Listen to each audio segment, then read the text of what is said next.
Hey friends, blessed Advent to each of you. One of my favorite Christmas stories is A Christmas Carol by Charles Dickens. And I want to share it with you this Advent season. We'll be doing about 11 minutes or so each day or each evening, not sure when we'll get to it. Also, we'll have some guest readers from time to time. So, let's begin.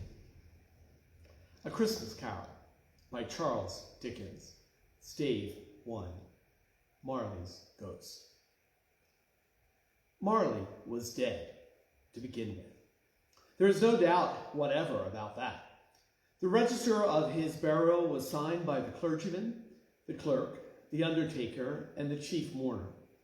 Scrooge signed it, and Scrooge's name was good upon change for anything he chose to put his hand to. Old Marley was as dead as a doornail. Mind, I don't mean to say that I know of my own knowledge what there is particularly dead about a doornail. I might have been inclined myself to regard a coffin nail as the deadliest piece of ironmongery in the trade. But the wisdom of our ancestors is in the simile, and my unhallowed hands shall not disturb it, or the country's done for. You will therefore permit me to repeat emphatically that Marley was as dead as a doornail. Scrooge knew he was dead?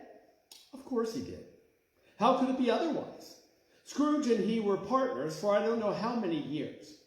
Scrooge was his sole executor, his sole administrator, his sole assign, his sole residuary legate, his sole friend, and sole mourner. And even Scrooge was not so dreadfully cut up by the sad event, but that he was an excellent man of business on the very day of the funeral, and solemnized it with an undoubted bargain. Mention of Marley's funeral brings me back to a point that I started from.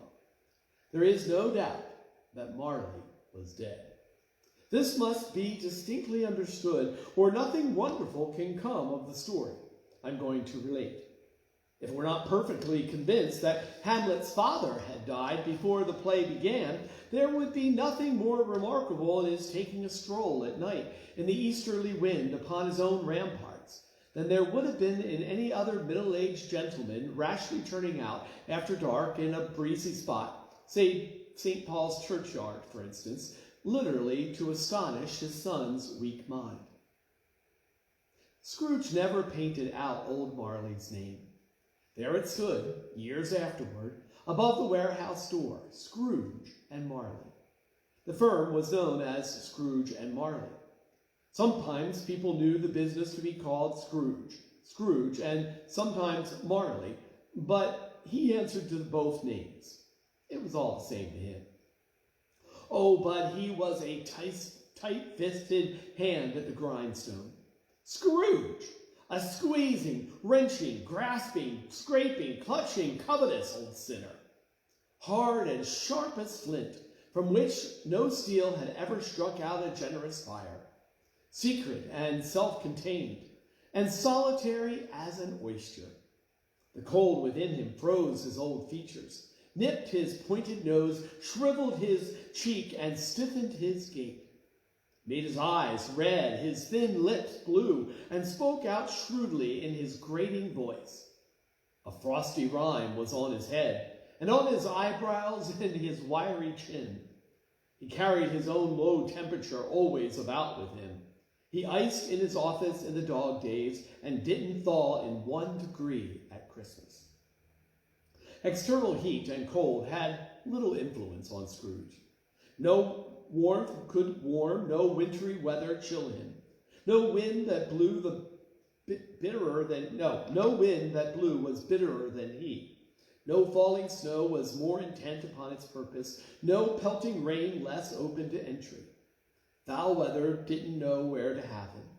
The heaviest rain and snow and hail and sleet could boast of an advantage over him only in one respect. They often came down handsomely, and Scrooge never did. Nobody ever stopped him in the street to say with gladsome looks, "My dear Scrooge, how are you? When will you come to see me?" No beggars implored him to bestow a trifle. No children asked him what time it was. No man or woman ever once in all his life inquired the way to such and such a place of Scrooge. Even the blind men's dogs appeared to know him. And when they saw him coming on, they would tug their owners into doorways and up courts, and then would wag their tails as though they say, "No eye at all is better than the evil eye, dark master." But what would Scrooge care? It was the very thing he liked. To edge his way along the crowded paths of life, warning all human sympathy to keep its distance, what was the knowing ones called nuts to Scrooge? Once upon a time, of all the good days in the year, on Christmas Eve, old Scrooge sat busy in his counting house. It was cold, bleak, and biting weather, foggy withal, and he could hear the people in the court outside go wheezing up and down, beating their hands upon their breasts and stamping their feet upon the pavement stones to warn them.